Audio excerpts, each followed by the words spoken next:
Al-Falah nggak ada. Oh, Majdi ada Majdi tuh, Majdi.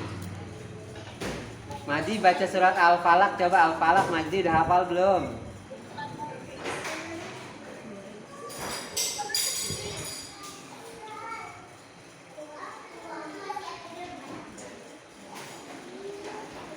Ah, belum siap? Oh ya udah. Sekarang Pak Iqbal mau acungkan tangan ya yang bisa baca surat Al-Ikhlas, Qul huwallahu ahad, ada enggak? Anak acungkan tangan. Oh ya ya, ya ya. Oke, silakan ya ya, tapi di unmute dulu suaranya. Ya, coba ya ya baca.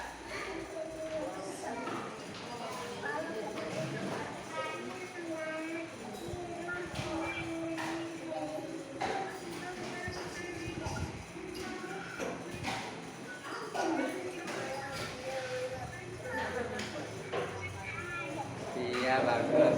Oke. Baik teman-teman. Oke, Pak Iqbal akan melanjutkan pelajaran ya. Tolong dengarkan. Kalau yang sudah bisa nulis boleh sambil ditulis juga ya. Nah, tapi sebelumnya kita nyanyi dulu sama-sama tentang Nabi Muhammad. Abdullah, bisa nggak? Kayak 1, 2, 3.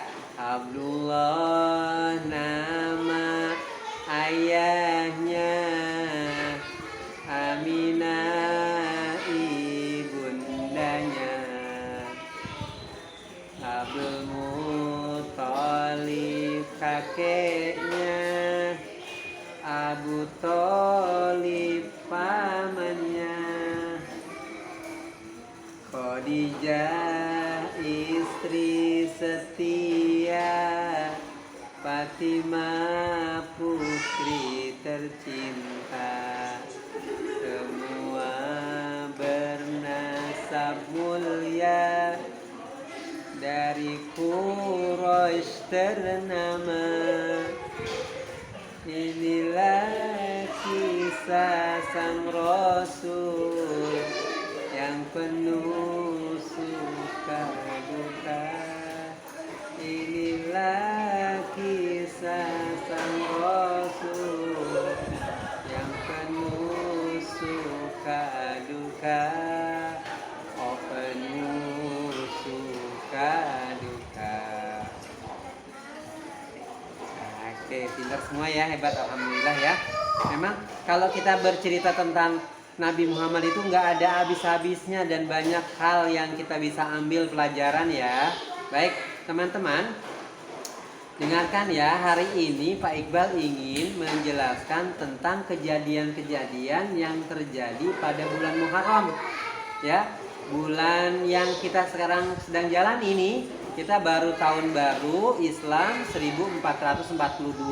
Ternyata zaman Nabi Muhammad juga ada kejadian-kejadian yang terjadi pada bulan Muharram. Dan itu kejadian yang sangat diingat ya. Yaitu apa coba? Kejadiannya itulah perjalanan Nabi Muhammad dari Mekah ke kota Madinah untuk melakukan hijrah atau pindah tempat tinggal. Karena apa alasannya? Kenapa Nabi Muhammad itu pernah pindah dari Mekah ke Madinah? Karena waktu itu orang-orang kafir, orang-orang yang gak suka Nabi Muhammad itu sudah berbuat yang jahat, sehingga dikhawatirkan nyawa Nabi Muhammad terancam. Akhirnya Nabi Muhammad diperintahkan oleh Allah pindah ke kota Madinah namanya. Betul ya.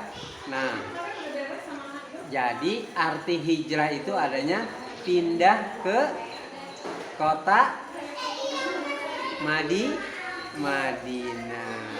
Nah, dari situlah perjuangan atau kemenangan Islam mulai muncul. Jadi sejak Nabi Muhammad pindah ke kota Madinah, akhirnya umat Islam semakin banyak, semakin kuat, dan pada saat melakukan peperangan selalu mendapatkan kemenangan.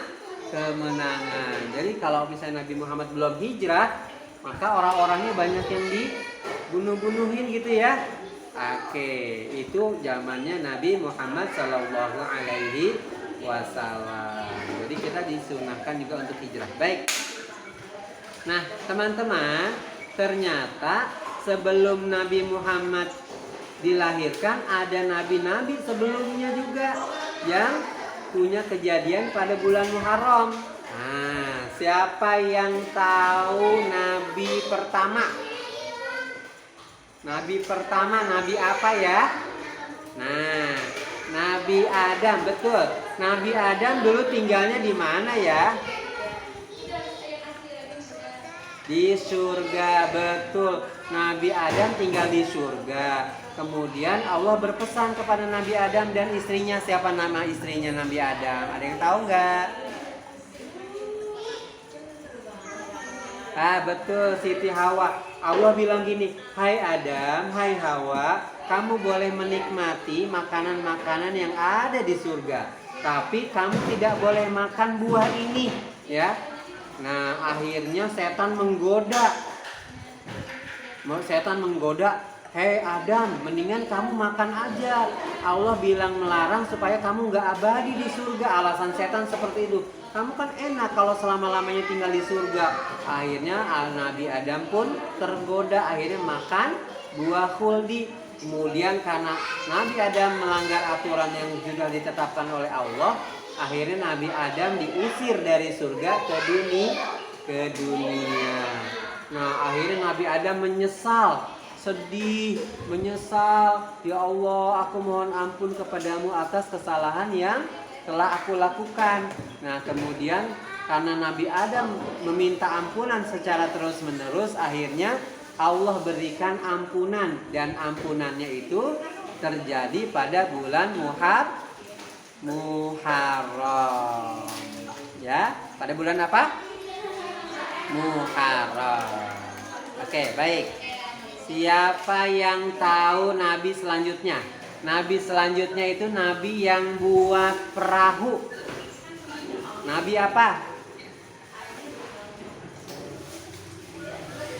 Bukan Nabi Muhammad. Nabi apa ya? Betul kata Alfa, Nabi Nuh. Nabi Nuh juga diperintahkan oleh Allah membuat sebuah perahu. Padahal saat itu musim panas, nggak ada hujan, bahkan cenderung panas. Nabi Nuh bilang begini, dikata-katain sama teman-temannya, ngapain kamu buat perahu, kok musim panas bukan perahu, kamu mah aneh gitu. Oh, ini perintah Allah, kalau Allah sudah memerintahkan maka aku akan jalankan. Setelah perahunya selesai dibangun, Allah mengirimkan banjir. Tahu nggak banjirnya? Banjirnya saking dahsyatnya sampai melebihi puncak gunung. Tinggi nggak? Tinggi ya. Nah, jadi akhirnya Nabi Nuh dan teman-temannya selamat dari terpaan banjir. Jadi tidak meninggal ya. Kemudian setelah berlama berlabuh di perahu, nah pada bulan Muharram kapal Nabi Nuh itu berlabuh juga, berhentinya di Bukit Zuhdi namanya. Itu kejadiannya juga di bulan Muharram ya. Nah, sudah 2 ya. Tadi Nabi Adam, kemudian Nabi Nuh. Yang ketiga Nabi siapa? Ada yang tahu nggak? Nabi yang dibakar hidup-hidup, tahu nggak? Nabi apa ya? Nabi siapa? Betul, Nabi Ibrahim. Nah, Nabi Ibrahim waktu itu dihukum sama raja. Kenapa? Ada yang tahu nggak kenapa Nabi Ibrahim dihukum? Coba.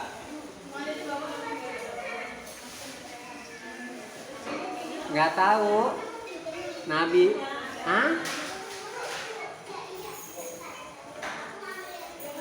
Nabi Ibrahim waktu itu menghancurkan berhala atau patung.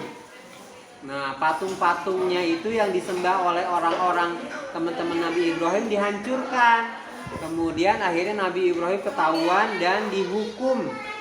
Dihukumnya apa? Dihukumnya dibakar Nabi Ibrahim. Kemudian walaupun sifat api membakar, tapi ada kejadian aneh. Allah tidak mengizinkan api untuk membakar Nabi Ibrahim. Walaupun Nabi Ibrahim sudah diikat di tiang, tapi ternyata pas apinya sudah padam, Nabi Ibrahim masih hidup, tidak terbakar. Hebat nggak?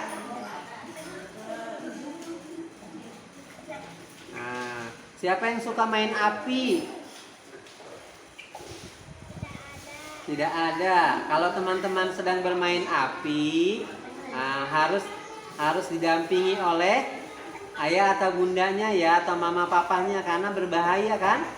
Karena kalau bisa kena api bisa terbakar, kepanasan nanti ya, berbahaya. Oke, baik. Selanjutnya ya, berarti tadi sudah ada 3 nih, Nabi Adam, Nabi Nuh, sama Nabi Ibrahim. Satu lagi, Nabi Yusuf. Ada yang tahu nggak Nabi Yusuf? Nabi yang paling ganteng, kayak Atar.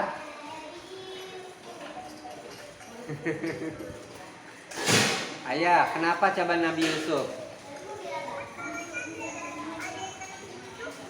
Oh gitu. Oh, Atar Yusuf namanya. Weh, pantesan ganteng. Kalau Arza ada Yusufnya nggak? Oh, nggak ada Yusufnya. Baik. Nah, Nabi Yusuf waktu itu pernah di penjara, teman-teman. Tahu nggak di penjara? Di penjara itu tinggalnya di jeruji besi, di dalam kotak, nggak bisa kemana-mana ya, bukan tinggal di rumah. Nah, kemudian Nabi Yusuf dibebaskan dari penjara. Kejadiannya pun terjadi pada bulan Muharram, betul. Karena waktu itu Nabi Yusuf difitnah, dibilang katanya sudah melakukan perbuatan tidak baik kepada putri raja. Namanya siapa? Istri sang raja, Putri Zulaikha, seperti itu ya.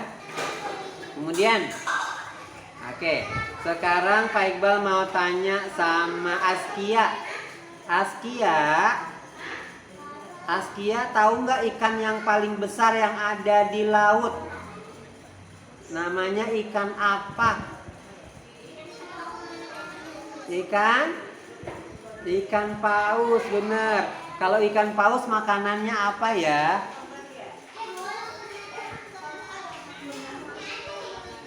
Apa? Ayam goreng?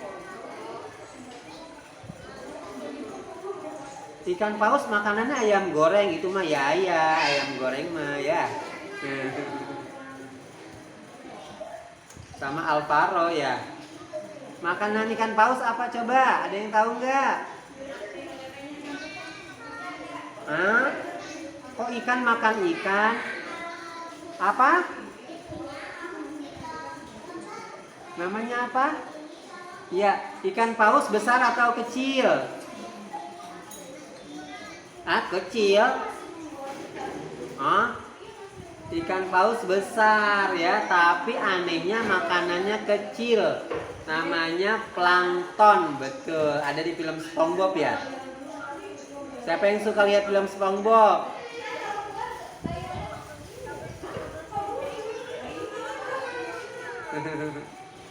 Nah, iya, Alessia suka nonton SpongeBob ya. Nah, di film SpongeBob itu ada plankton. Nah, plankton itulah makanannya ikan paus. Walaupun ikan paus besar, tapi makanannya kecil banget barangnya ya. Nah, oke. Baik teman-teman, pertanyaan berikutnya. Ada yang tahu nggak? Nama nabi yang dimakan sama ikan paus, nabi apa coba? Nabi Adam. Betul, Nabi Yunus, ya benar. Nabi Yunus itu pernah dimakan sama ikan paus, ya. Berhari-hari di dalam perut ikan paus. Kemudian akhirnya ikan pausnya mengeluarkan Nabi Yunus, dan kejadiannya juga di bulan Muharram. Teman-teman, kenapa sih Nabi Yunus itu dimakan ikan paus? Ada yang tahu nggak cerita Nabi Yunus waktu itu?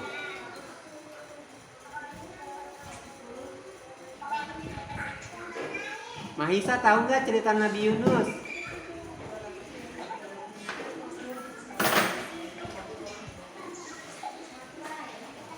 Nggak tahu? Oke, baik ya. Nih, Pak Iqbal kasih tahu ya. Nabi Yunus waktu itu naik perahu sama teman-temannya.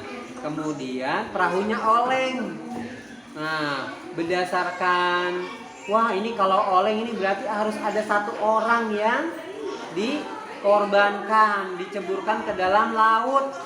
Nah, akhirnya setelah diundi keluarlah Nabi Yunus. Nabi Yunus diundi sampai 3 kali. Akhirnya Nabi Yunus lah yang diceburkan ke dalam laut dan akhirnya Nabi Yunus dimakan oleh ikan paus. Nah, seperti itu kejadiannya. Dan dikeluarkannya Nabi Yunus dari perut ikan itu terjadinya pada bulan Muharram. Baik. Nah, kemudian siapa yang tahu nama nabi yang diuji Allah itu dengan penyakit? Penyakitnya gatal-gatal korengan. Ada yang tahu nggak? Nabi apa coba? Bukan. Nabi yang sakit. Sakitnya gatal-gatal korengan. Nabi apa ya? Ada yang tahu nggak? Nggak tahu. Siapa Alfat? Iya, pinter. Nabi Ayub. Nabi siapa? Nabi Ayub. Betul. Nabi Ayub itu diuji oleh Allah dengan penyakit, ya. Penyakitnya sehingga badannya habis, ya, koreng-korengan gitu ya, jijik ya. Nah, akhirnya Allah kasih kesembuhan. Kesembuhannya itu juga terjadi pada bulan Muharram. Satu lagi. Siapa yang tahu cerita Nabi Musa?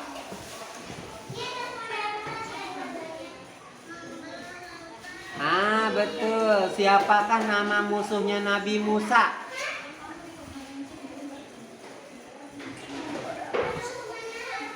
Siapa?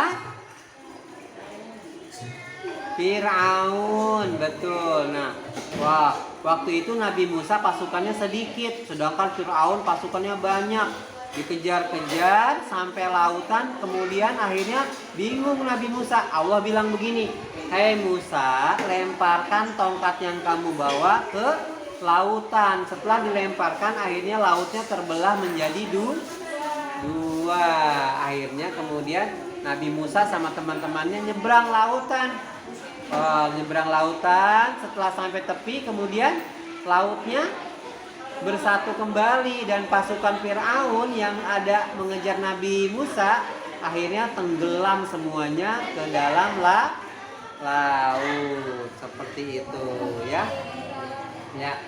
Jadi teman-teman semua, kejadian-kejadian di bulan Muharram itu juga banyak kejadiannya itu di masa-masa zaman Nabi terdahulu. Nah, Pak Iqbal ulang ya. Tadi yang pertama ya, diampuninya dosa Nabi Adam. Yang kedua, kapalnya Nabi Nuh itu berlabuh di Bukit Zuhdi. Dan ketiga, Nabi Ibrahim bebas dari api neraka, kobaran api. Kemudian Nabi Yusuf dibebaskan dari penjara. Nabi Yunus dikeluarkan dari perut ikan. Kemudian Nabi Ayub disembuhkan dari penyakit gatal. Yang terakhir Nabi Musa bebas dari kejaran tentara Fir'aun. Makanya kita disunahkan ya di bulan Muharram ini banyak berpuasa, terutama tanggal 10. Tanggal 10 kita disunahkan berpuasa dan jatuhnya pada esok hari. Besok hari apa ya? Besok hari Sabtu. Pak Iqbal mau tanya nih, siapa yang mau berpuasa esok? Nah, kalau puasa itu boleh makan enggak? Boleh minum enggak? Kalau boleh puasa itu dari jam berapa sampai jam berapa ya? Dari subuh sampai maghrib. Betul. Siapa yang sudah kuat puasa dari subuh sampai maghrib? Oh, Alexa udah? Belum? Nah, besok bilang sama ayah bundanya ya, ayah bunda aku besok mau puasa karena ini adalah perkara yang sunnah. Supaya kenapa? Kalau orang yang berpuasa maka dosa-dosanya akan diampuni selama 1 tahun. Ayat juga, ayah bunda kita puasa yuk gitu. Nanti baru setelah maghrib kita berbuka dengan keluarga.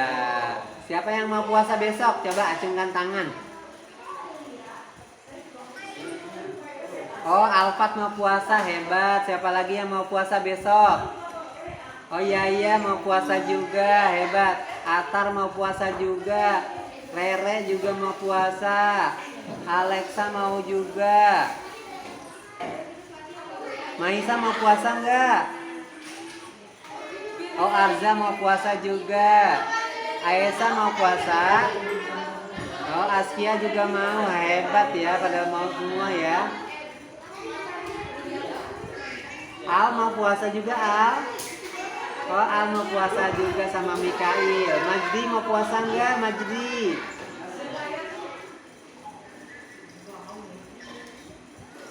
Oke, baik ya. Mudah-mudahan besok Allah kasih kemudahan kita untuk menjalankan puasa ya. Ingat ya, bangunnya jangan setelah subuh, tapi sebelum subuh kita makan dulu, sahur dulu supaya nanti pas hari siangnya nggak kelaparan ya. Oke, baik. Berapa lagi? Ini ya.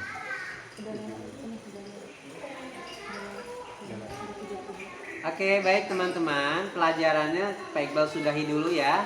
Mudah-mudahan yang tadi kita bahas menambah kekayaan ilmu buat kita dan menambah keberkahan kita juga pada hari Jumat ini. Oke, kita tutup dulu pelajaran kita dengan membaca hamdalah sama-sama. Alhamdulillahirabbil alamin. Doa kafir majlis. Subhanakallahumma wa bihamdika asyhadu an la ilaha illa anta astaghfiruka wa atubu ilaik. Assalamualaikum warahmatullahi wabarakatuh. Dadah.